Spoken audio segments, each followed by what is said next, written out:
Heavy Checklist Podcast. All right, guys, welcome back to another episode of the Heavy Checklist Podcast. We are staying consistent, and the reason we're staying consistent is because all of you listeners are providing us amazing feedback, which I want to give you some of that feedback right now. I want to open the podcast. I'm going to try to do this every week with reading a review from somebody who listened to it and benefited from it. So I'm going to get right into that. This review says, it's funny on how a podcast can impact your life in more ways than you think. From something big like pushing you to set goals and giving you the keys to achieve them to something small like influencing your boyfriend to make your bed in the mornings. LOL. Heavy Checklist is really a gem. Once you give it a chance, you'll be hooked. And I really like that review. I think that's a very, it covers pretty much exactly what we're trying to cover, which is we just want to give you these little gems, these little nuggets, things that you can implement in your life that once they start combining and you start kind of like picking up momentum with all these little things, all the big things in your life are just going to start to fall into place. You cannot do anything big without starting small. It doesn't work that way. You have to take baby steps before you take big steps. And so we're here to give you those baby steps. We're also going to give you the big, monster things that you can do, but every single week that we call it the checklist because we leave you with action items. These are marching orders, things that you should practice, put into practice today. After you're done listening to this, start doing it. Tomorrow, do it. Because if you start doing these things, you're going to feel better. And it's funny because our checklist items range all the way from take a cold shower in the morning, learn the benefits of cold water, all the way down to, what things that you should do to change on your diet, things that you can do personally to feel emotionally better, forgive a friend. All these things are checklist items that I promise you, if you do them, you will feel better. So we're going to get right into this episode. Obviously, we've got the crew here. We've got Mr. Kenneth Thompson, longtime friend, real estate guru, and all around just good, healthy, positive energy. Yeah, excited about today's episode. This is going to be a good one because we have a good friend here. But before we get to him, obviously we've got Mr. Diesel Dave, my partner in life, business, crime. What else? Just about everything you can imagine. Torture. Today was snowmobiling. Yep, partner in snowmobiling. Yeah. Diesel Dave, fun fact for the crowd, is a terrible snowmobiler, but an amazing timber sledder. And the difference is a snowmobile obviously has the two skis in the front. Timber sled is basically a motorcycle with a track on the back. And you said something earlier today which was really kind of interesting to me. You want me to say it again? Yeah, go ahead. I think I'm a bad snowmobiler because I've told myself I'm a bad snowmobiler. It's in your head. And I've told myself I'm a great timber sledder. You're built. I mean, if you're good at timber sledding, you should technically be good at snowmobiling because you've got the build for it. You're strong, you're heavy, you can throw the sled around. Guys like you do well on snowmobiles. Yep. So that's a total side note, but it goes to, it goes to prove that if you tell yourself you can be good at something, you're going to be good at something. And if you tell you're bad, you're probably going to be bad. Yep. So outside of that, we've got DJ, Mr. DJ Marcus Wing. Fun fact about me, I've never ridden a snowmobile my whole life. Really? Yeah, never done it. You would hate it. You're a terrible friend. Nah, you would hate it. You've had timber sled, snowmobiles since I've known you, and you've never invited me to go snowmobiling. That's because I've seen you get frustrated, and you get frustrated easy sometimes, and a snowmobile is very frustrating. Timber sledding, though, I think we should probably get him out because you would enjoy that. Okay. But you don't really like the cold. I don't like the cold. No. Yeah. Do you even have snow clothes? Man. I got like a jacket. Okay, that's not going to cut it. And I got like some work boots. It was like -7 up there today, so not really nice work boots. I'm more in line with Marcus. Haven't had a lot of great snowmobile experiences myself. You got to go all in, and you got to push through that first year of not enjoying it to get to the point. Like I love it now. It's my release. Now, did you hate it at first? I don't think so. Guys, you were always good at it. You listen to what I said? You just got to tell yourself you're going to love it. Okay. And you're going to love it. I had fun digging myself out all day. I enjoyed it. I was with good friends. It's a workout. It is a workout. Did I get the trail sled and they all got the high performance ones? Maybe. So that leads us, obviously, we've got the regular crew. And then we have somebody very important today who happens to be my personal lawyer. But more than that, he started as my lawyer, but now we're, good friends, business partners. We do all kinds of stuff together. Mr. Cole Cannon, welcome to the Heavy Checklist. So the awkward silence, no beatboxing for me. No. Here's my lawyer, Cole Cannon, the really boring guy. Wait, he's the law father. We're gonna add some sound the law effects, father. some legal, probably the intro to Law and Order. Thank you. There we go. I don't know how that goes, but I think there's an intro song. Yeah. So we'll probably give you that if it makes you feel better. Well, Heavy D, I hope it don't bring your reviews down. I know you guys are just killing it with the podcast. But to have a lawyer on is risky business. It is risky business, but it's also something that I like. lawyer. You're one of the first people I thought of when I thought of doing this checklist. And the reason why is because so many people are so confused about how the legal world works. I remember, in fact, I was giving a talk up at college earlier this morning. And one of the things they asked me was, what do you do when shit hits the fan? What do you do when bad things happen to you? And I told a story about the first time I ever got sued. And me and my wife had been married 3 months, and we got served papers for some rental agreement on a house that we were living in. And dude, my whole world stopped. When your wife calls you and you're at work and she says, honey, there's somebody here trying to sign, they want to serve you papers, I have to sign for them. That's terrifying if you don't understand the system. Now I get sued on a weekly basis. Yeah, you're regular. You're a good that's customer. why we became such good friends. But I want to talk about that because there's so many people listening that either are just living their normal life and they're tiptoeing around legal stuff, or they're even more importantly, people that are kind of starting to venture out, start their own business, do their own thing. There's a lot of mistakes that are commonly made, like right at the outset of starting a business, right? That's absolutely right. And I have to say, first, thank you for having me on the show. Thank you for letting me be your clients. I'm looking across the table here. We've got Kenny, we've got Diesel, and we've got Heavy. And you represent all of us. I don't know which one I met first, actually. Do you guys know? We knew each other. You didn't represent me. Your friend introduced me to him. Our mutual So here's friend. how it worked. I got into some gnarly legal stuff back in 2014. Gnarly. It was a business partner. I think we told the story on the last episode. We did. Wait, I was your prior legal counsel. I think that's how I got roped into this. An employee, you downgraded to me since. Yeah. So. Employee thought he was partner, freaked out, sued us. I called Kenny. I'm like, what do I do? And he's like, hold on, let me figure this out. You introduced me to Jared, who then introduced us to Cole. And then I called Cole. And dude, I got to tell you, that phone call, because my whole world was crashing down. I did not, literally everything was on fire. I call you and you're just like, okay, here's what you're going to do. You give me like 3 or 4 things to do immediately. And I was like, yeah. You hear the terms like fixer. You're hearing it a lot with Michael Cohen right now and Donald Trump, and he was his fixer. And I think I look at myself like a glorified janitor, right? If my job is to make my client's life easy and to de-stress them, half the time I'm almost a psychologist more than I'm a real lawyer, right? Talking people out of that immediate stress reaction that you're talking about while your wife's calling you and you're getting served with papers and you're freaking out, you know what to do. It's like, take a deep breath. Nothing's going to happen immediately. That's the one thing that you've probably learned over this time, for good or bad. Our judicial system is terribly, terribly slow and inefficient. So when you get served with a lawsuit, it might be 2 years before anything real happens to your life. Right. Now, I got to give a little quick disclaimer here. I'm not providing legal advice to our audience. We're talking in general terms, right? But as a general proposition, nothing quick happens. So don't panic. Don't get served with a lawsuit and call the other side and say, okay, I give up. Right. Get the lawyers off my back. I give up. I surrender. I'll give you anything you want. Don't do that. There's plenty of alternatives. And I almost think that our court system is deliberately built to be slow because it forces people to settle, forces people to come to the table and then work out their differences.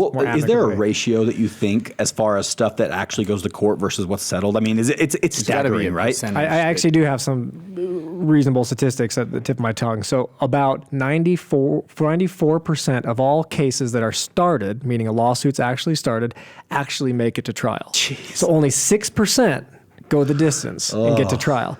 What tends to happen is the lawyers make their $100,000 or their $150,000. Then they force the parties to settle. Now that they've made their pound of flesh. And that'd be my first thing for the checklist. Find a business-minded attorney. All right. I would tell them. Put that on your checklist. Find a business-minded attorney. Explain that a little bit more. What is a business-minded attorney? Well, Kenny, if you don't mind, I've been your attorney for 5 years now, and you call me with Excel sheets, and we brainstorm and we think outside the box, and I hope you view me as a business consultant as much as you view me as the guy who puts pen to paper and writes a trust deed or a promissory note. I think the simpler, so you are a business wizard and you know the law, but you also know my business inside and out. And so you know what'll work for me, what won't. He actually handles a lot of negotiations with me in terms of financing, lending, different things. But I got to go back to one of the things that he has instilled in me and I think makes him valuable. And this is, to his point, find a business-minded attorney. They're going to mind your wallet. I don't know how many times I've had something come up that was a little alarming. Maybe I was potentially going to get sued or not. neither here nor there. But You guys get sued at the a end lot, of the man. day, no, you'd be surprised. I haven't really that many times. But the point is, there's been times where I've wanted to kind of maybe push back. And Cole, it's only been, one or two times, I think. I normally am like, okay, let's just get this out of our life. But where Cole's strength is he's like, no, let's not put energy and money toward that. He could just bill me, right, Dave? How many times could he just bill us? Yeah. But instead, he helps us kind of solve the problem, minimize it, learn from it, and we have a much lower bill. We're not having to go and settle big, claims and things. It's just a voice of reason. He's a voice of reason, but he's careful to not just bill you to death, right? But the thing is, you're not going to go out and just find some attorney who's going to do pro bono and just hook you up, especially if he's just a stranger. And but that's why I think, Cole, you say find a business-minded attorney, because you're talking about somebody who's more interested in going the distance with you rather than just getting a one-and-done deal. Making your money over the long term rather than hitting you Cole one knows time he's going to hard. make way more money working with me as a negotiator than he is going to trial, because Cole's hard costs. Like, he's got a bunch of mouths to Right. feed. He's got a huge office and a staff. Like, that's not the sexy part of your business. That's not what you love to do, right? And we're going to talk about that at the end of the podcast, which is what you're really, really good at, which is deal making. You're a good negotiator. But when people are vetting, a listener, somebody who's just listening to this, they're trying to interview and vet through the process of trying to find a good attorney. Is it safe to say, don't hire an attorney unless he's had his own business or he has business ventures outside of being an attorney? I think that's a major plus. If the lawyer can think like a business, and I hate to maybe rag on the big firms, but typically the big firms, right, they think in the box as strictly lawyers. They don't think as business people. That's all their business. They get to work, they bill 8 hours, they go home. And Yep. they actually have to, you might not know it, most big firms require they bill 2,200 hours a year. That means every minute they're in the office, they're billing a client for it. All right, so I try to think, just like you said, think the long term. I'm more interested in the long-term relationship than I am pillaging my client for a lot of fees on one particular case. So how do you find that business attorney? I like your idea. Find an attorney who has his own business. That could just be their law firm. That could be the actual business they own and operate, or ask if they have other business ventures. Don't hesitate to interview 4 or 5 attorneys. yeah. You're getting sued. Most commonly, you have at least 20 days, and usually more commonly 30 days to reply. Take time to interview 4 or 5 attorneys and get your sense for it. That was the mistake I made when I went on my first lawsuit. I Googled real estate lawyer, and I called him, and the guy was a total dick, but I was like, oh, he's a dick, so he must be a good attorney. Hired him right then and there, and all he did was show up a small claims court and offer to pay the guy what the guy was asking for, like a $500 discount, and said it was done. So what are because the traits? I thought what happened was, like, going back to the panic feeling that you get when you get sued, you think that instantly, judge slamming the gavel, telling you you're going to jail, like, you need to understand, and this is very basic, the difference between civil and criminal law, first of all, right? Like, when you're getting sued over a dispute with somebody, the police have nothing to do with it. That's right. The worst they can do is they can take your stuff. Yeah. Ultimately, if you lose, and you lose bad, and then they get the sheriff, they can go take your stuff, your money. Way down the road. Yeah, way down the road. They can take your cars, your trucks, your house, your bank accounts. But Right. again, that's way down the road. No need for the panic button. I would even ask during that interview process with the lawyers, tell me how your last 5 cases ended. What I want to hear was I settled them for pennies on the dollar, Yeah. and I settled them quickly. Yep. That's what I want to hear from my business-minded attorney. I don't want to hear somebody, oh, I took them to the cleaners. I took all 5 of them to trial. I showed them and proved them was right. Okay, yeah, maybe you win the trial. You won the war, but lost all the battles along the way. You paid your attorney $200,000 Right. over a $50,000 dispute. Yeah, it's silly. true. And it happens before you even know it. Like, that billing adds up because you, as an attorney, you have the ability to bill, like, even texting, can't you? Can you bill, like, when someone's getting hold of you for example? I text you when I think about you in the shower. It's maybe kind of awkward, All right, but well, you know. Do you bill me for the shower time or do shower time A little freebies? bit of both. No, I mean, that's the thing. Like, Cole has done such a good job for us as an attorney that we became friends, and we like to do stuff outside of. In fact, the legal side of what we do is like the least talked about and the least enjoyable part of our relationship. We have, he does deals for us. He goes out and negotiates big contracts, big deals. So find yourself an attorney that is much more than just an attorney. You got to be somebody who has vested interest. Doesn't mean you have to be best friends with the guy, but somebody who's going to be genuinely looking out for, like, you and your cash flow and your time and your energy. And that's the only way you're going to be able to find that guy is by, like you said, interviewing. How do you know though? Because so these guys are all on businesses where they've used you, obviously, and probably other, attorneys, or I don't know the correct term. I own a business, but I've never dealt with law at all. So if I had to pick a lawyer, besides, I just wrote that down because I thought it was cool. Ask the last 5 case outcomes. What are some of the other qualities or traits that you're looking for in an attorney to represent you? Well, a couple of things you could ask is, how much is your retainer amount? Make sure you can afford the attorney. Ask how much their billable hourly rate is. What's a standard retainer? $2,500? Again, the typical And lawyer what is answer, that? it depends. A retainer is the amount of money you have to pay up front to take the case. So it's a lot easier to get into a case than it is to get out of a case as an attorney. So if you bring to me a big federal lawsuit, you've got 30 people suing you because they think your podcast is defaming them or whatever, I might require a $15,000 or $20,000 retainer because once I'm in, I actually have to ask for the judge's permission to get out. So I want to make sure I've got enough money in my trust account to keep me going. Attorneys are held to some wild standards. The other thing is, I would seek, if you're a business owner, but you've never actually hired a lawyer, you certainly have friends. And at this table, you have 4 of them, right? Yeah. We're friends now, by the way. Oh, man. Cool. Right. So you can ask for a referral. That speaks volumes. Most people who have been seasoned business people have hired 1, 2, 3 lawyers throughout their time, and they know the difference in a good one and a bad one. Yeah. And take their referral as a pound of gold. I mean, Yeah. I would ask a friend every time. So. Yeah, and that's the beauty of our relationship. I'll come to you sometimes with certain legal questions, and you'll refer me to somebody else. You'll tell me, look, flat out, there's better trademark attorneys, or there's other attorneys that do trademark more specifically than our firm does, so go use them. And that's valuable because I don't want to pay you to do something that you're not necessarily the best at. I want to have the best of every, aspect of law working on what we've got going on. And you want your attorney to believe in your case and have your back. So just with all due respect, trademarks are incredibly boring to me. Like, I just hate doing it. It's like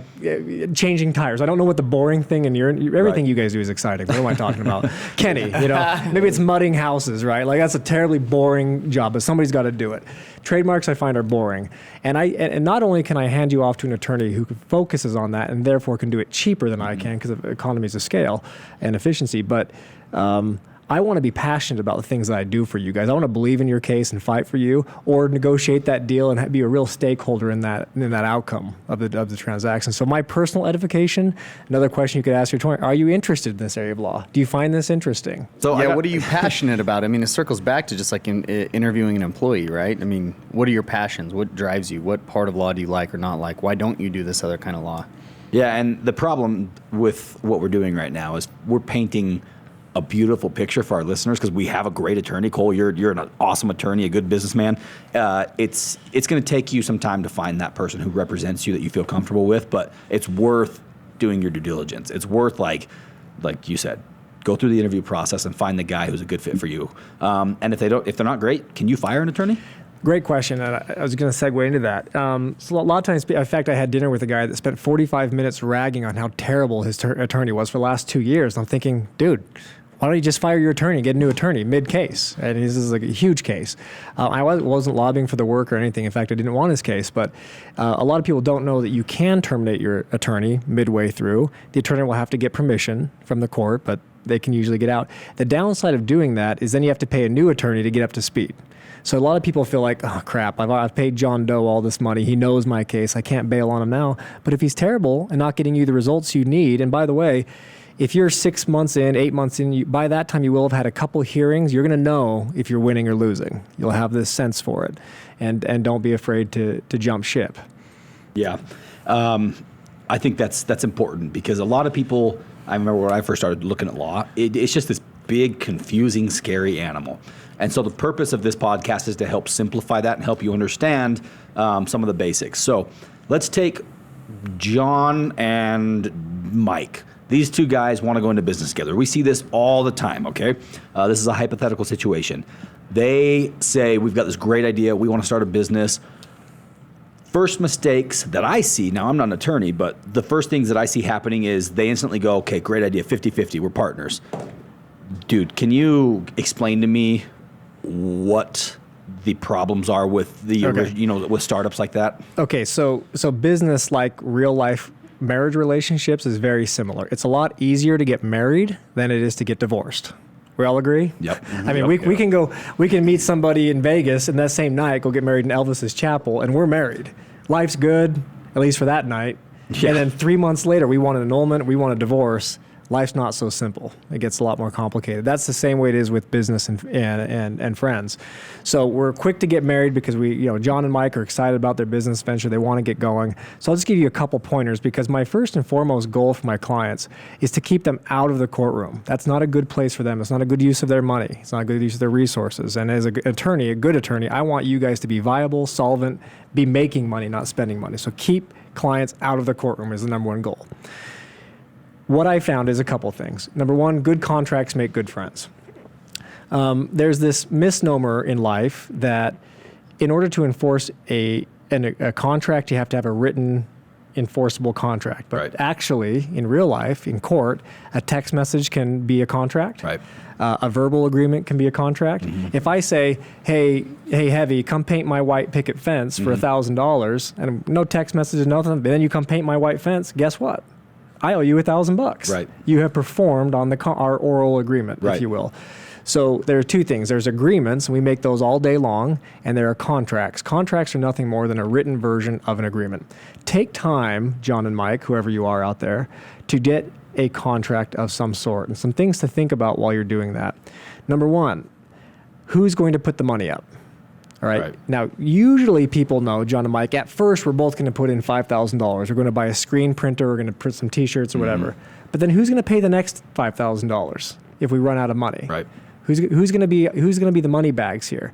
And what if John doesn't have money, but Mike does when you guys need more money? Does that mean that Mike automatically gets more of the company, more of the partnership? So this doesn't have to be, if you don't want to spend the money on lawyers, I respect that. I will tell you, it is probably to the 10th power cheaper to hire a lawyer at the beginning. And Heavy, you know this more than anybody does. In the beginning than it is after the fact. A partnership dispute will cost you hundreds of thousands of dollars. And not only that, though, it'll ruin your life in a lot of ways. A lot of negative energy. So much negative energy. We see so many people that are so unhappy, and it consumes them. I remember Judge K, I believe, we were in mediation, and one day, remember, he told us about the guy that was having the problem with the Rocky Mountain Power or something like that.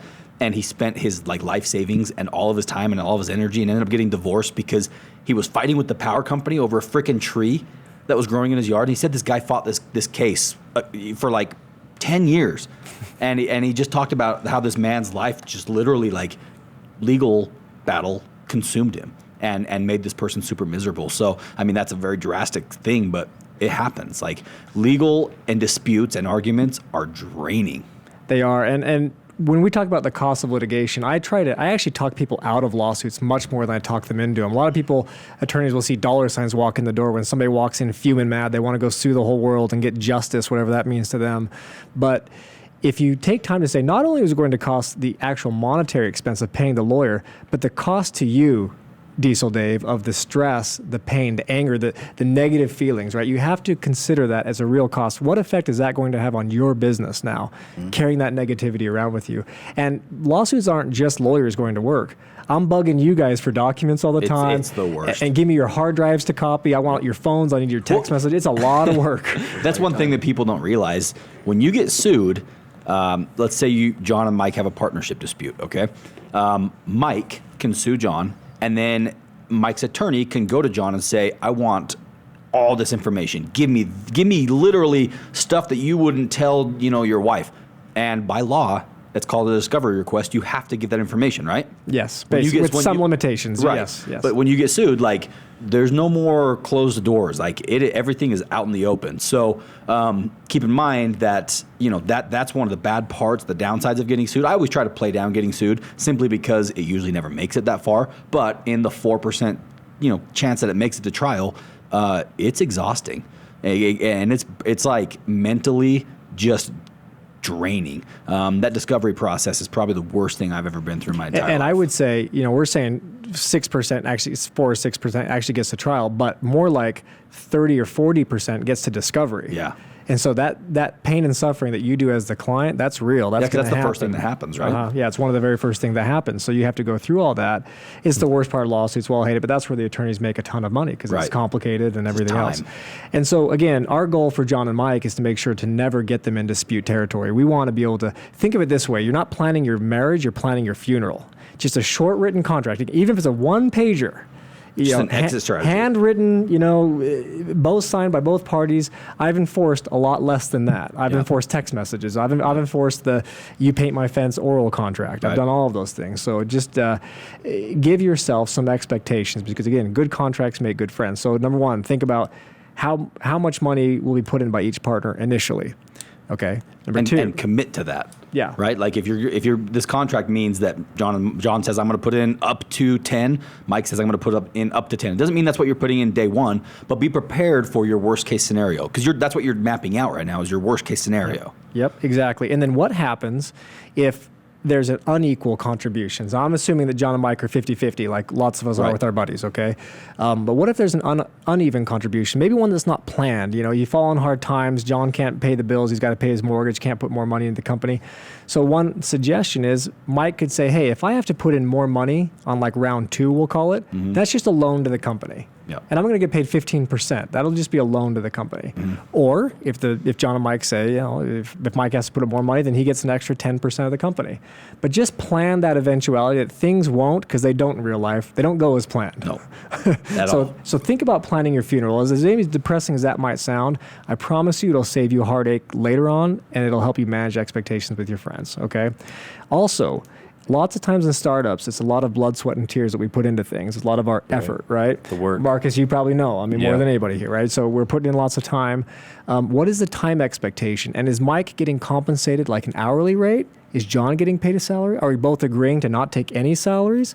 Is John going to be resentful of Mike if Mike's not putting in the same level of hours and Mike's off snowmobiling? Yes. While John's in the office? Yes. You hear what I'm saying? Resentment happens quickly. Yeah, it does. So, what I think makes sense is you both agree, hey, my time's worth $20 an hour and your time's worth $20 an hour. Or maybe one party's worth $50 an hour and the other's worth $20 an hour. But come up with a reasonable basis for the compensation. And then if you ever get into that... And you don't have to pay yourself that right away. Yeah, sure. The one thing that I learned is you can actually earn a salary and basically back pay that once the company does have that money. Now, if your company never makes the money, you're not going to get paid that. But it's smart to compensate yourself from day one, right? I think a lot of people are always afraid to pull money out of the business right away. But what happens is I see so many people go out and start grinding, and then the scale gets lopsided. That's what I was going to say. The scale gets lopsided. How do you manage and make sure that the scales tip evenly, right? That you draw out those roles and as long as it's written out from the very beginning, because I think that was my hardest thing with partnerships. One person always feels like they're working harder than the other or contributing more. So if it's all written out and mapped, you can make sure those scales are tipping evenly, right? And if I'm your business partner, Marcus, we have the podcast thing going on. I want you to be excited to work, even if I'm not. So we have in our contract an alignment of interest that you're getting paid $20 an hour or $100 an hour, whatever we negotiate. And I'm stoked on that. And you're pumped. Right. And I'm happy that you're pumped because that's building my business and my value, and you don't feel like I'm taking advantage of you. Right. So I don't have to have this conversation about when I go snowmobiling and I feel guilty about doing it, and you're out working hard. You have that sort of predetermined. The reason we're talking about this, guys, is because this is stuff that happens. I cannot tell you how many times I've seen this. I've been involved in this personally, where the expectations don't meet reality, and that's when things get bad. Because businesses and friendships and partnerships never really have problems until money comes in. It's never an issue because you're not making any money. You're both grinding it out. But when that first $100,000 comes in and there's some meat on the bone there, that's when John looks at Mike and says, "Hey, man, I feel like I deserve $75,000." Obviously. Yeah, this is one of the most common things I see happen. So you just avoid this by day one doing the contract. This is just very simple. Again, my advice is actually spend a couple $1,000s, have an attorney brainstorm with you on some ideas that might come up. Because, what should you expect to spend on that? If you guys had a little business venture, you wanted to get things started, you might spend, again, a good business attorney will say, let's spend the amount of attorney's fees commensurate with how big your business is. You have a brand new startup, I'm going to say, let's spend $2,500 to do a partnership agreement. Okay. Then when you guys sell your first $50,000 of stuff, then let's talk about trademarks. Yeah. Then let's talk about holding companies and intellectual property companies and Delaware corporations. Right. You know, I had a potential client come in. He said, man, I just hired this law firm downtown. He brought all these leather-bound books. And I said, gosh, how much did you pay for those? He said, $24,000. I said, wow. I said, how much revenue do you have? Well, we haven't turned a dollar yet. So he charged you, your first $24,000 expense was to a lawyer, and you haven't made it turn a dollar in revenue yet? Dude, he got sold. It's crazy. Yeah, he got sold. They had all these weird trusts and third-party things. And I think that's one thing that a lot of our listeners, I didn't know this, attorneys will try to upsell you on services and things like that, and like the trusts and all that kind of stuff. Things that you might not need right away, but they know they can bill you for it. There are firms out there that are going to do that. And so you got to be aware of that. Just, if you're operating on a budget, you got to learn what the basics are that you need, get those, and then not sign up for more that you don't Kind of like sold. when you go to Taco Bell and they're like, oh, you put in your order for number 5 with a chicken quesadilla and 2 tacos. And they're like, yeah, but would you like a churro? And you're like, gotta get the Well, hold on. Well, how much think is the about churro? it. Is Hey, it would a you like deal, to or is it- upsize your drink? That's where You know I what always I'm saying? stand my ground. I stand my ground on the Like, drink. no, I want a medium. But I mean, if they're going to give me a deal on a churro, then I'll probably take the churro. I think it's like $1. I mean, you throw the churro on for sure. how much get is it if two I churros. buy it with that, but like by itself? I think it's like a $3 churro. I'll take it for $1. Yeah, sorry, man. So I didn't mean to go off the If your course attorney there. offers you a $1 churro, take it. Is that what we're taking away from that? I will give you some advice, though, and us lawyers kind of hate it.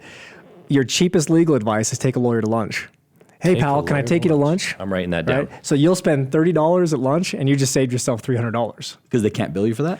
Well, so your initial thing, it's awkward for an attorney to bill you for a lunch, especially if you're like treating. Let me get that We bill. should start And- and to lunch. You didn't hear that. Yeah. We should take and a you lunch. can ask them certain questions. And You're get- there. You have a captive audience. You just ask some You're questions. just hanging out with your buddy. I'm sorry, lawyer community, I sold you out. That's a common one we deal with is, do we bill that guy for that lunch? He paid for my lunch, and the answer is usually no. So you end up giving away an hour of free advice. That is good information. So outside of this contract, is there anything else on the contract that they should be looking at? Yeah, so we talked about how much money up front. Right. Number 2, how much money if there's continued expenses. Number 3, personal compensation. That goes to hours put in. Yeah. And number 4, I want to go to dispute resolution. Yes.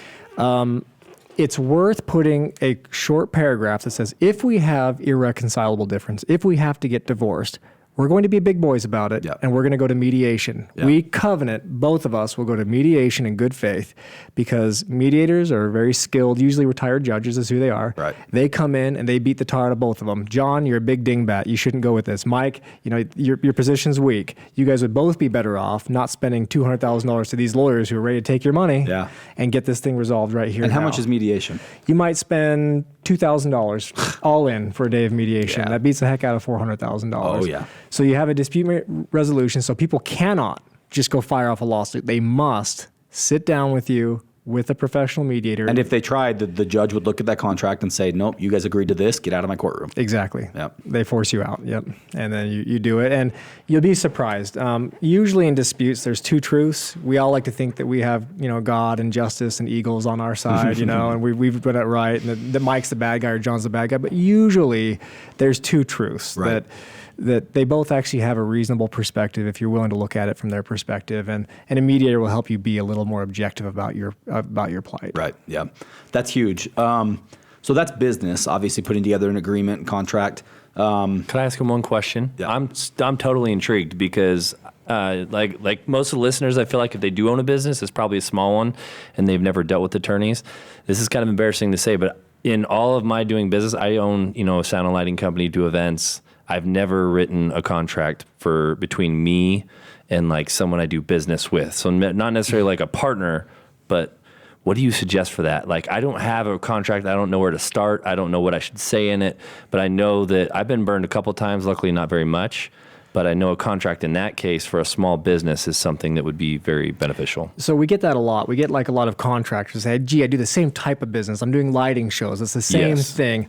And they come in and say, I'm just getting burned. They don't pay me on time, or they don't pay the deposit, or they don't get the insurance I need. They don't give me access to my property, and whatever you typically have in your business the same recurring problems that come up. So take inventory of those problems, identify what they are, and then go to a lawyer. One thing we didn't talk about in hiring a lawyer, don't be bashful about saying, I've got a $2,500 budget. What can you do for me with $2,500? We like to maybe think, I got to impress this lawyer. I'm a big businessman. I got money to spend. Don't forget that. They'll just see dollar signs. You be honest. Be honest. Tell them, I've got $2,500. What would you do with $2,500? And then I would say to you, Mark, well, tell me about your business. Tell me what the biggest 3 problems you have in your business. You tell me, and I'd say, okay, with $2,500, what I can do, in fact, for $1,000, I'm going to do your 1-page purchase contract, or your purchase orders for your shows, your service contracts. And I'm going to make this a fillable form. So at any time in the future, all you have to do is fill in the name. You don't have to come back to me every time you get a contract. I'm giving you a one-size-fits-all.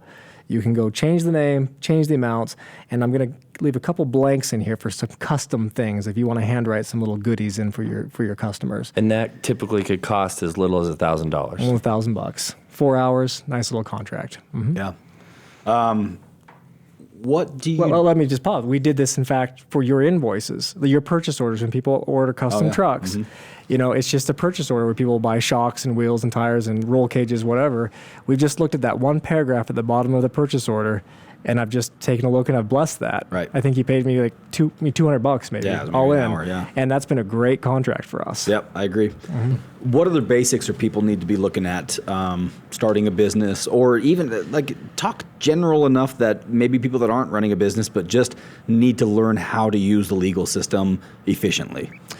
Yeah, so a thing that a lot of people don't do, because they might be starting a craft business out of their own house, you know, they might be teaming up with their wife even as their partner, is they don't take time to actually form a company because they don't know how. This is actually a really easy thing. Most states want you to form a business because they actually get some tax revenue off of it. So if you just Google how to form a business in California, how to form a business in Utah, wherever it is you are, the states usually make that a pretty easy online process. Yeah, you can do it online in Utah. I mean, when I first started our businesses, I'd go down to the state, I'd go and, do the whole filing and stuff. But I learned that from you that you can literally just go on the internet, and in 30 minutes you can have an EIN number, you can have, articles of incorporation. Yeah, and the reason that's really important to have a company is if I make, let's say tires, given our current audience here, if I make tires and I'm just John and Mike's Tires, and somebody blows a tire and they have, heaven forbid, a wrongful death on the freeway, they're going to sue John and Mike and take them for everything they're worth. Right. Where if you would have taken 30 minutes to form your company online, John and Mike's Tires, still the same old John and Mike we all know and love. Then when somebody, absent extraordinary circumstances, has a wrongful death situation, they sue John and Mike Tire Company. Right. And you have installation, you have limited liability is the term that we use. Which is what LLC stands for. That's right, a limited liability company. Now, there are ways to pierce that, to get through that. There are. Limited liability companies are actually among the hardest to pierce because you don't have to have annual meetings, you don't have to have shareholder minutes and all these sorts of things, all the formalities. It's a lot more relaxed. You'll want to make sure that most of your money that runs through that account is business expenses. So if you want to take money for yourself, pay a distribution to yourself, John takes $5,000 as profit and then sends it to his personal bank account. And from there, he's paying his grocery bill, he's paying his whatever. Don't just use the company, John and Mike's Tires, as your piggy bank for all of your personal expenses. Oh, shit. Yeah. Sorry, pal. Man, it's big. Like, it's never a problem until it is. And when it is, it's a big problem. So it's just, these are just basics, like very simple things. In fact, I think what we're going to probably do with you, Cole, is open up a panel to some of our listeners to hit us with questions. And then we're going to have you back on another podcast to be able to hit some of those very direct, specific things. I try to avoid giving information that I think people need. Instead, I like to wait for people to come to us and say, hey, how do you do this? How does this work? And then we can really make an impact, because if one person has that question, it usually turns out that 1,000 people have that question. And so that is something that we definitely want to do if you're open to coming back and talking again. During lunch. Well, I'll charge you for that lunch. Yeah, no, we'll buy lunch. So that's one thing that we will get into. I also want to talk about, and we're not going to get there quite yet, but like you're a deal maker, you're a negotiator, and part of being a good lawyer is being a good deal maker, because that's what settling is. All you're doing is convincing the other party that what you're offering them is as good as they're going to get, or it's a great deal, or whatever it is, right? I mean, a lot of it is, a guy that I really look up to once told me that he's a guy that should be sued a lot, and he has been sued a lot, but he's never had anything go even past the first stages of being sued, because he's a great talker. He, like, rather than getting fired up and saying, you'll hear from my attorney, and then avoiding the situation, he calls them and talks it out. And there's a lot of power in just talking things out, right? 100%. So can I tell a little story here? This is a real life story. I'll try to be brief. I'll keep it with 3 minutes.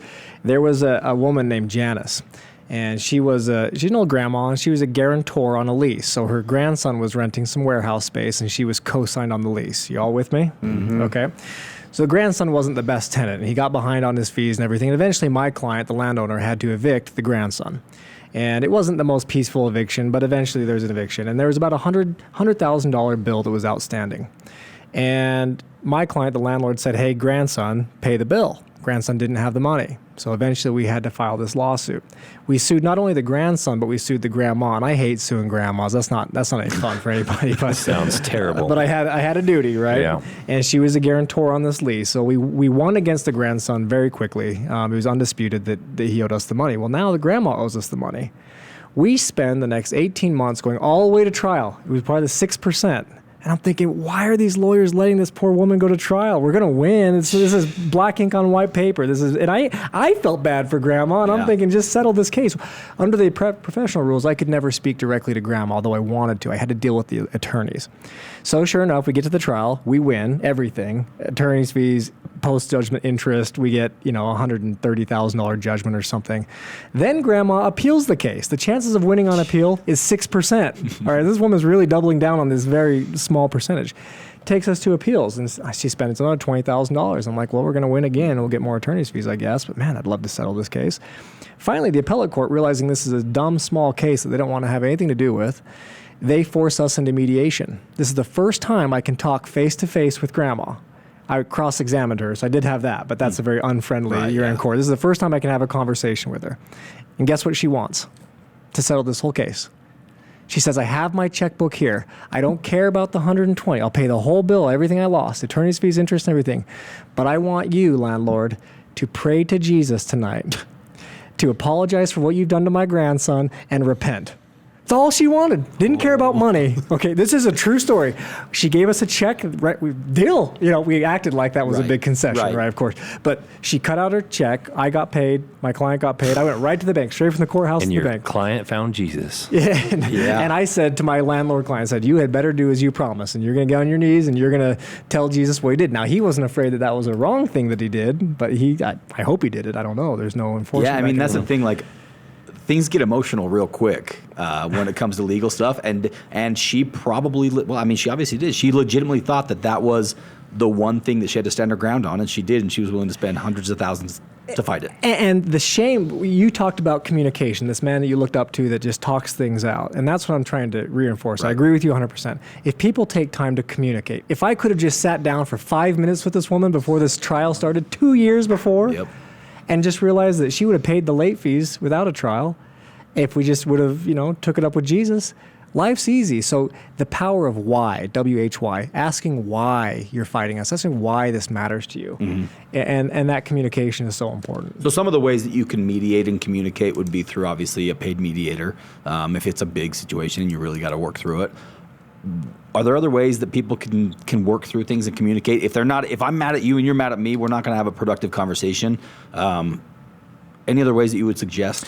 Yeah, so that's where lawyers can be good. I mean, lawyers can be mediators in themselves. I might be your lawyer, and then Kenny might have a different lawyer, and we might get together and hammer it out. But we try to be level-headed and say, hey, lawyer, how can we help our clients resolve this problem? I can't tell you how many times we've been in legal disputes, and there's been, emotions running high, and the other party that, I'm not getting along with, they'll make an offer that if it came to me, I would just say, F you, you can go to hell, this is the worst thing ever. But it'll go to their attorney, then it'll go to you, then you'll bring it to me, and you'll package it a little bit more neatly than how they actually said it. And I still don't love it, but it comes to me in a less emotional form, and I'm able to talk through it with you, and then you can take it back to their attorney, and the message gets massaged a little bit on the way, over to them, rather than you and I just yelling at each other, because we'd get to a point where we're not going to talk. And I think that's the biggest mistake people make, is not talking. And it doesn't have to be lawyers or mediators, usually if John and Mike get into a dispute, they have a mutual friend somewhere between them. They've got a mutual friend, and you can reach out to that person and say, can you help us bridge our communication gap? Because that mutual friend doesn't really want to pick sides. He or she can see it from both sides of the coin. And let's have lunch, says mutual friend. Let's all get together and have lunch. And I'm going to be the guy that kind of tempers the conversation and kind of mediates that for you. So that would be the free option. So step one, probably some of the best legal advice that I'll give somebody, I'm not a lawyer, keep in mind, is talk it out. I'm kind of recap what we just talked about for the last 10, 15 minutes is talk it out, right? And let me pause there. A lot of people are afraid, gee, if I go have a meeting with my adversary, they're going to use the information against me if I'm too open book with them. Or they're going to try to use this as an admission from me in court. If I come and say, sorry, Kenny, I took advantage of you. I got you on recorder. I'm going to admit this to the court. If you can say that we're meeting for purposes of settling, there's a rule called Rule 408 that says anything that's said in a settlement communication is not allowed in court. Isn't that great? Pretty good rule. Is that a federal rule? It's a federal and state rule. That's awesome. Yeah, there's both. So the reason is the courts want to encourage open dialogue and don't want you to be penalized for communicating openly with your counterpart. That's awesome. So you have this, and maybe to protect yourself to make sure that this is communication. You send a text message before.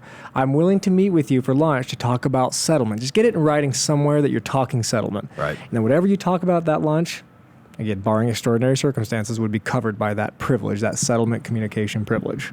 That's awesome. So Pretty a lot cool. of people are scared to do that type of open talking, Right. but you don't need to be. Yeah, and I think a lot of people, what I'm trying to do is break down this barrier and this big, huge wall of fear that people have, thinking, I remember the first time somebody said, you'll hear from my attorney. It's scary because I don't understand it. Like, all I pictured was like me losing everything I owned. It's not as scary and daunting, as intimidating as you think it is if you can start to learn how the system works and understand that nothing happens immediately. So this is an opportunity for us to recap a little bit what we've talked about. Things move very slowly in the court process, in the whole legal, if you get sued. And like you said, there's two truths. Just because somebody feels like they've got a good case against you doesn't necessarily mean that they're going to be able to get a slam dunk and take your home or take everything you own. So I think a lot of people think, when they hear legal problems or somebody says they're going to, threaten to sue them or whatever it is, just don't get that knee-jerk reaction. I can't emphasize that enough. Just breathe and realize that it's not the end of the world. Well, and a quote that Cole always tells me is the best offense is a good Defense.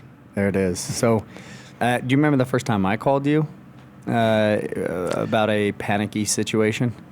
I actually can't. That's how uneventful it was for me, but that's good. Well, that it yeah, was but I mean, uneventful. fast forward to now of us working together and everything. And I mean, if I had if I could add a checklist to this, it would be to build your team. Because in real life, you have real resources. You're not in a testing center taking a test alone. In real life, you get resources and relationships. And so one of mine is an attorney, accountant, CFO, mentors, positive influences, things like that, right? You're never going to go to war alone. You're never in this alone. So, I mean, even the first phone call I had with Cole relieved so much. Just same exact story that Dave just shared, or Heavy just shared. But I also, fast forward to the team that's been built, you handle how many situations I don't usually even know about at times. That's a fact. Yeah. Yeah, and it's getting to the point that I don't know about it. My staff knows about it, and your staff knows about it. Literally But these just are told me about small problems. You just told me about a legal problem that I had that I didn't even know I had before we started the podcast. We got a cease and desist from a company. Stan Socks? Can we say Stan that? Socks, yeah. So we can say that. Yeah, you guys made some socks. Yeah. They took issue with it because you had the little circular logo with DP in it. Yeah. Produce the Power, of course, and they have their little circle logo. I had no idea about this. And this is one that I'm very confident we will prevail on. You don't get to just monopolize where circle goes. Right. Yeah. Circle's a pretty ubiquitous mark. So, we'll call them, we'll talk about it. Right. A more litigious lawyer would just be like, well, wait and sue me, and I'm going to sue you back. Right. We pick up the phone, we're talking to them, we're working through it, life's easy, right? But I think that's a good point, Kenny. Building your team, and eventually, if you can build that lawyer, it might take you 2 or 3 to go through. You can build that lawyer. I take your calls at 10 at night, right, Kenny? Always. This guy, he'll answer my text. And by the way, we're not giving out Cole's info, right? Because, mean, No, we don't want. he's got limited time, and Cole we does need not need this. any more business. No, Just one more, you know what I'm saying? I'll tell you a From secret. the big guy over here in the corner. Yeah. He said it You're a first. We are shoo-in. friends. That's true. We're friends. I'll tell you a secret. You know you got a good lawyer when you tell him that he should up his rates. Yeah. He does. And Kane I've- tells me that all the time. I've told him for years because I want him to answer my calls and maybe not all the other people's. Right. Yep. I mean, we've tried to buy Cole Yeah. multiple times. Yes. I mean, just to have him all to ourselves. But that's the relationship you want to have with your attorney. So I'm going to shift gears a little bit. Like I said, we will have another podcast where people can submit basic legal questions, and I would love to just kind of help people out, help understand how the system works. But I want to get to the sexy part of what you do, which is why you're such a good lawyer, which is what one of my favorite things in this world to do is watch you in the courtroom litigate. Now, litigating means it's when the lawyer gets up there and he very eloquently presents his case and talks to the judge, and that's when you get the Your Honor and the formal court process. But a good litigator really is just a good negotiator and a good talker, and which is why you're so good at tying deals together for our company. So let's talk about making deals. Let's talk about convincing somebody to go with what you're trying to sell them. Oh my, this is, I teach a whole 16-week course on this. Exactly. You've got 20 minutes. I came straight from class teaching. I teach a professional negotiations course at the University of Utah, and this is a very broad question you're asking, of course. Scratch the surface for us. And it touches really on economics and psychology and strategy and preparation. But I'm going to have you guys guess. What do you think the number one skill of a negotiator is? Listening. Okay, you have no listening, Marcus? I'm going to go ahead and say physical stature. You know what I Okay. mean? You know, I just see being why a you big, would ask giant that. man. You know what I mean? I'm going to jump on the listening ship. Okay. Number one skill of a negotiator, I'm going to say, is probably I changed my mind. not getting emotional. Am I going to be the only one on that listening ship then? I was just joking, by the Find way. out I what really they don't want. believe that. I know You what do they believe really want. Finding out what they want. Okay. So the That'd be number one, listening. it's sort of a hybrid. Oh, that's true. That is listening. The number one skill, according to all of the articles, is preparation. That's what makes a negotiator the best negotiator, is preparation. And in order to be a well-prepared negotiator, you have to ask a lot of questions. Now, the type of questions that we're going to ask as negotiators is the who, what, why, where, when questions. The questions we don't want to ask are anything that starts with a D, the did, does, do. Do you like the color red? Well, what is that a yes/no question? Yes, it is a yes/no question, right? Did you go snowmobiling today? Yes/no question. It doesn't elicit a lot of conversation from Diesel Dave if I'm over here trying to understand what his issue are. I want to understand what buttons motivate him. I want to know what your interests are, Diesel Dave. What did you do today? What? Who did you go with? How was it? Yeah. Okay. Anything, who, what, why, where, when. In fact, this is a funny little You're thing. saying these are good things These to are do? great Yeah. questions to Yeah, ask. avoid because Ds. we want to be a prepared negotiator. And so, like Grandma said, we have twice as many ears as we do mouths, right? So we want to ask twice as many questions as we do speaking. Take time to understand the other person's perspective. You can't really be hurt in negotiation by hearing more information. More information is your tool. The more I know about Kenny, the more I know about what motivates him, what his deadlines are, and it gives me leverage now because I have information on Kenny that I can negotiate the better deal that I want. If I'm talking to a supplier for you, Heavy D, about co-branding your stuff in Austria, Europe, and I know that they have no other brand co-branding deals, or they have not a lot going on, the more I ask those questions and learn what motivates them, I can strike a better deal for you because I took time to ask them who, why, what, where, when. What's going on? Step one, who, what, why, where, when. That's it. Get There you the go. information. Get the information. Preparation. Be prepared. You're trying to be prepared, and you can be prepared not just by a conversation with your counterpart. And by the way, I call them counterparts for a reason. I don't call the people we negotiate with adversaries. I look at the people I negotiate with as teammates or counterparts. We're going to build something together. It doesn't have to be you lose, Kenny, and I win because I got the better end of the deal. We're going to create a space that we can both win as much as possible. I'm going to win more than you. Okay, because we're negotiating, and What's new? I'm going to claim as most value as I can, but I'm going to expand the pie so we both get as much winning as possible. All right, so we want to expand the pie and claim a bigger piece of that pie. So preparation would be the number one step. We get prepared by doing research about our counterparts before they get to the negotiating table. Yeah. Once they're at the negotiating table, we're asking who, what, why, where, when. We're just asking painfully a lot of But don't questions. you feel like that's some general good life advice?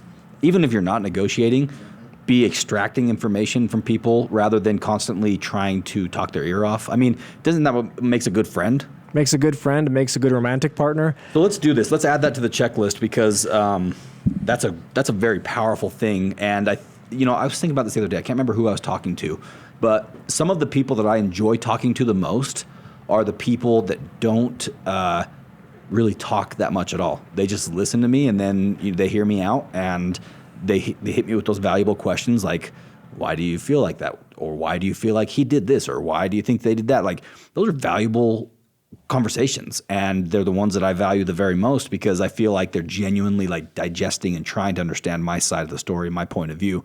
And so, like you said, it's going to be healthy with your spouse. It's going to be healthy with your friends. If you're the guy that runs around constantly telling people talk, and you don't have a lot of friends, that's your problem. Like, I've got a friend. I love him to death. Totally love him. He's 38 and not married. Not holding that against anybody, but he has excellent A game. This guy can get any girl's phone number at any party. Excellent A game. But when it comes to B game, you're on the date with the girl, it's like crash and burn. It is night and day. I've been on lots of double dates with him, and the reason is he gets nervous, so he doesn't ask his date any questions. He just talks about himself the whole time. And he's not a selfish person. He just doesn't know how to engage at that level of conversation. And you're right. It's an interesting friend and a good friend. You walk away saying, oh, that was an engaging conversation. If you're asked questions, how did that make you feel, Heavy? What was important to you about that? You walk away feeling good. And that's no different, but we're a little bit more calculating in negotiating. In negotiations, we are asking these questions for our own benefit so that we can use that information as leverage to obtain what we really want in a negotiation. I've had those experiences in relationships and dating and asked so many questions before they ever asked me any. They almost felt vulnerable. They did feel vulnerable at the end of the date or whatever. They felt like I knew them so much and that we were so close. There's a lot of power in that. They knew nothing about me. Mm-hmm. I mean, I genuinely was interested in asking them questions and really got to know them, but they never in return asked me any questions. But it really sparked a relationship in the sense that, they felt like, oh, we really bonded. Well, yeah, I know you more bonded about with me. you. I didn't. Yeah. I'm glad we hit that because that's something that I was just thinking about either today or yesterday. I can't remember when, but it's what creates a good friend, and a confidant is somebody that is not talking, somebody that you can talk to and that they extract information. So that's valuable when it comes to negotiating. It's just valuable, good life advice. So that is checklist item number 2, guys. It's ask who, what, why, where, and when. In whatever conversation you're having. Stop talking about yourself. Avoid the D's. And the D's are, did you, do you? And why do you? Because they're closed-ended questions. They always end in yes or no. And so if you want to have a more rich conversation, the who, why, what, where, when forces people to give you real information. Because not yes, no, yes, not no. yes, no, Right. or I don't know. That makes sense. Right. I like that. Good. Let's try to find one more checklist item. And I want to continue down this road of talking about negotiations because all we talked about was step 1. What other characteristics, what things do you need to be focused on while you're trying to convince somebody to do your deal? Okay. Again, big loaded question there, Right. but another one that you need to know before you go in, because we're prepared negotiator. We are principled negotiators before we get to the deal. We don't wing it when we get there. We need to know what our alternatives are. If I don't strike a deal with you, Kenny, at this table, what is my alternative? I'm going to go deal with another real estate investor, another real estate guru, another person to build out my basement or whatever. Kenny built my basement. It's beautiful, by the way. Thank you. Yes, and I finally saw it. Good. So, we want to know what our alternatives are. And the reason is when you get to the negotiating table, the blood's pumping, the adrenaline's going. And if you forget or don't know what your alternatives are, you can enter into a bad deal because we all want to make deals. We want to be deal makers, but we might enter into a deal that's worse than our alternatives. I might get talked into Kenny, rehabbing my house when I've got another contractor bid for $20,000 cheaper than him just because I want to reach a deal. So, when you get to that table, know what your alternatives are. If you're going the extra mile, want a gold star from me, know what your counterpart's alternatives are. Know that they don't have any work right now, that they need your work. Try to find out that type of information. So what would you call that? If you were going to simplify that, it's... Have an alternative? Know your alternatives. Yeah. And your counterparts. Yeah. Know you and your counterparts' alternatives. That's how it's simplified. Does that apply to life as well as negotiating? Well, I think negotiating is life. I mean, I'm going to Costa Rica for 4 days for a bachelor party and a destination wedding. Yeah. Took some negotiating. And don't think that didn't take some negotiating for a minute, right? Yeah. And I blew it. I didn't ask the who, where, why, what questions, so I'll just give you that story. So I flew my wife's 2 sisters, not one, but two sisters to stay at my house for the week. I have a live-in nanny, so I'm thinking, okay, wife's covered, the kids are covered. And she said, I just can't believe you're going for this long. I was like, honey, I go right to the solution. I don't ask her one W question. Right. I jump to, well, what's the problem? I have 2 sisters and a live-in nanny. You'll be good. And do you think I ended up in the doghouse? Sure did, because I didn't take time to ask those questions to validate those feelings. And she's pregnant. And she's pregnant. You had to throw me under the bus, just like that. No, I'm saying, I mean, maybe she, you know. Pregnancy makes negotiating a little more difficult. Amen, brother. Yeah, because the brains and stuff. That's what I meant. Yeah. The brains. Yeah, the function slows down a little bit on all parts. But yeah, no, I love that. That is a huge thing that I think a lot of us overlook is when you're trying to get something you want from somebody else, try to figure out a way to give them what they want. I mean, it's not always going to work that, clean cut, but like you said, you just needed to validate the way she felt and hear her out. And sometimes it's very simple. Like what the grandma wanted, all she wanted was for the man to pray to Jesus. Like it was such a simple solution, but sometimes we either are ignorant to the fact that it could be a simple solution, or we're afraid of what they could actually possibly want, and so we don't even want to open that door. You know what I mean? Yeah, you just hit the nail on the head. I often will say well, what else can I do for you? To my wife, if it's a situation like that, like, okay, let's say I flew in her sisters or whatever the situation, like she's not happy about the outcome. Well, what else can I do for you? You can easily beforehand talk yourself into oh gosh, what else is she going to ask? But oftentimes it's just asking. Well, nothing. Okay, Yeah. It's just asking. What's interesting is my wife's position was, I don't want you to go to Costa Rica. That's the thing she's asking for, okay? But that's her position. Her real interest was she really just wanted to be heard. And if I took time to ask the what, how, why, where, when questions, at the end of that conversation, she would have said, I want you to go to Costa Rica. I want you to have fun. This was really good, feeling like I was heard and validated. Okay, so it's a low-cost trade for me, a short conversation, and I get to go to Costa Rica guilt-free. But I'm an idiot and didn't ask those questions. Now I have to go with this burden of abandoning my poor pregnant wife, and going to Costa Rica. There's a way to do it, and if you think about it, if you're deliberate about it, before you go pick your fight, you're going to be way better off. And it might not even be a fight. It might just be a true negotiation, and it'll work for both people. Mm-hmm. Your wife will be happy. You'll be on the way to Costa Rica. So, Cole, you're a wealth of information and knowledge. I mean, really, for those of you who are listening, Cole is a very, very talented person, and what I love about you is that you don't love being a lawyer. You love being a deal maker. You love being somebody that can just put a deal together, whether it's helping us sell part of the company or helping us avoid a major EPA lawsuit. I mean, you've done those things really well. So find yourself a guy that's like Cole, which is very difficult. I'll tell you that right up front. But there are guys like you out there. There's lawyers who truly do care about more than just billing hourly. They care about your business. And so, take that interview process, find that guy because, they're out there.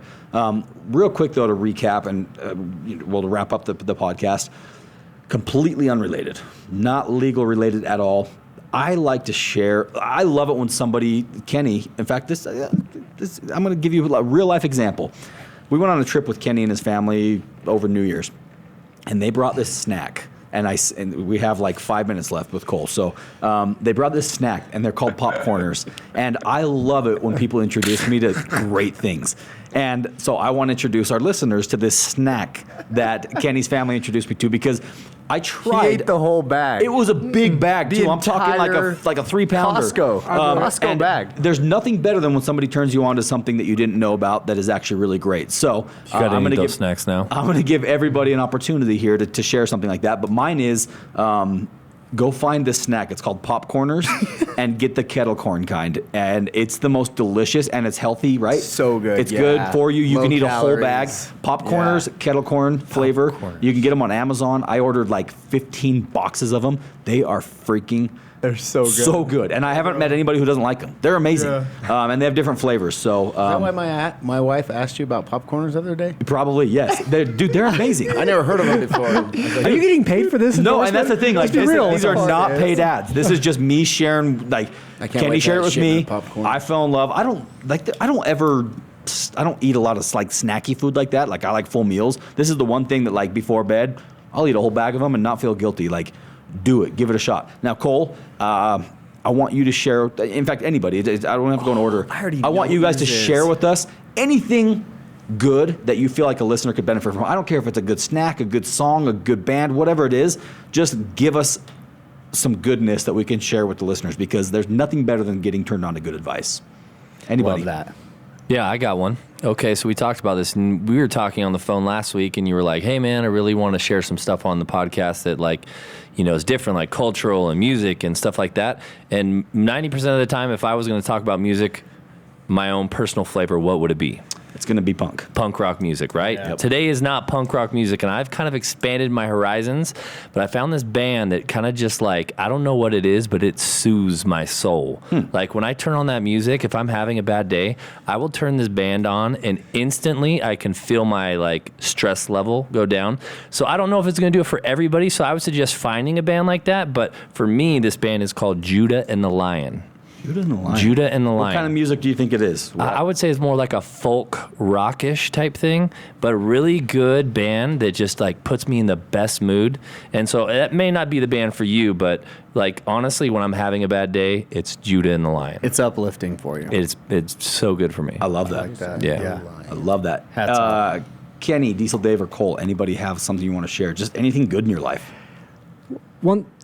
I'll go. ahead. I'll Go go. ahead. So I have 5 kids, and they're really little actually right now. And I found that it's easy for me to hang out with my oldest kid, which is only 7. She just turned 8 over the weekend. But one thing that's been really good and really fun for me to connect with my kids, and it just makes my whole week, is I take them on little dates. Little 3-year-olds, little 2-year-olds, just one-on-one, Cole and my little Sparrow. And daddy-daughter. We're going to go to McDonald's. We're going to ice cream cone. We go to, you take them to Walgreens to get a toy. I mean, you're not going to pay more than $10 for a toy. And it's like her whole world is made. Yeah. Mm-hmm. And I just didn't take time to do that. I'm trying to make it a priority so the kids don't just get lumped into each other. Yeah. You know what I mean? So that would be my one good thing. So to be specific, you single your kids out and spend time one-on-one. One-on-one time with your kids. And it could be a 30-minute little date. We call them dates. And you have 7 kids? We have 5 kids. 5 one kids. on the way. 12. One-on-one time with your kids. And you're right, I like that, because like, your time does you got 4 kids. Yeah. Like, sometimes you just lump them all into the car and that's family time. Well, and the other thing too is, you know, I've got 2 older ones that ride dirt bikes, and I like to ride dirt bikes, so I find myself doing a lot of that. Yep. I could really see that if I took the 2 younger ones out, my 2 daughters, and took them, I could see their eyes lighting up right now. Yeah. So that's great advice. I love it. Anything else? I was actually going to go down that same path, but I only have 1 kid, so I don't really have to separate my time. I have 2. You have 2. But she's 4 months old, so I don't really. She's not going to know what alone time is. I don't right take now. Piper on dates. Sailor gets spoiled. I bring her down. We drive the forklift. I'll take her in the Razor. She'll drive. But actually, what I want to talk about is when you suggested that you should shut your phone off, or not shut your phone off, but don't pay attention to your phone for the first 30 minutes of the day and for the last 30 minutes. Mm-hmm. I've been really focusing on doing that. And you get some quality time with your kids in the morning, making them breakfast, doing whatever you got to do with your kids, and also when you put them to bed. Yeah. You just put your phone down. So Breakfast time. I like has gotta that. be one of Because the you're best. just breakfast with is them the best. focused on it. So I like that one.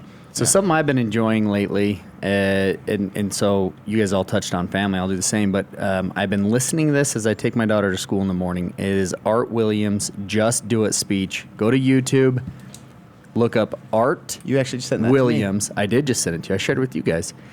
Just Do It speech. It is simple. It is the best. There's a 5-minute version, a 20-minute one, but it breaks down. You just got to do it. You know, stop whining about this or whining about that. Just do it. And it was amazing. As my kids have picked up on it, they started saying it to each other. You know, we had them cleaning up the living room or something, and my oldest daughter was complaining, and my younger son was like, just do it. And it was the best. It was priceless. So I try to apply it in my life, shared it with my employees, coworkers, loved ones, friends, everyone. So I love it. Good I love stuff. it. Well, Cole, thank you for being with us. You've got a flight to catch. We got to get you out the door. Before I do that, I just want to hit everybody with a real quick recap that checklist item number 1 is find a business-minded attorney and interview them. Don't be afraid to talk to 10 different attorneys, 20 different attorneys until you find the one that you know vibes with you and you got a good feeling about them. Number 2, ask who, what, why, where, and when in life, in negotiating, in everything, because that's going to provoke people to give you real answers, real information, rather than yes, no. Number 3, know your alternatives. That goes for life as well as business. Know what your options are if you're not going to be able to make somebody happy or close the deal or whatever it is, all right? Then in the random grab bag of goodness of just good advice that we want to share with you, number 1, go find the Popcorners snack. The kettle corn flavor is my favorite. Yum, yum, You're yum, going to yum, thank me later, I promise you. Number 2, take a listen to Judah and the Lion. And you guys got to remember, this is not a paid endorsement. We're not getting paid to mention this stuff. These are just things that we enjoy. Good vibes. And maybe you like them, maybe you won't. If you don't, great. Move on. Next week, we'll have another list for you. Number 3, Cole, I love this one. And this is probably a bigger, heavier checklist item, but one-on-one time with your kids. Find a time to take each one of your kids and do an individual experience with them rather than just lumping them all together. It will, do wonders for your family relationship and your family life. And the last one from Kenny is Art Williams' Just Do It speech on YouTube. Look it up, listen to it, and enjoy it. That's all the time we have for this week. You guys are awesome. Thank you for all the reviews and the ratings, and we're moving right back up the list. I think I just checked. We're number 5 in business right now, and we're sliding up the charts literally every single day. We want that number 1 spot. We want to keep that number 1 spot, and the only way we can do that is with the support from you guys as the listeners. So thank you so much. We'll see you next week.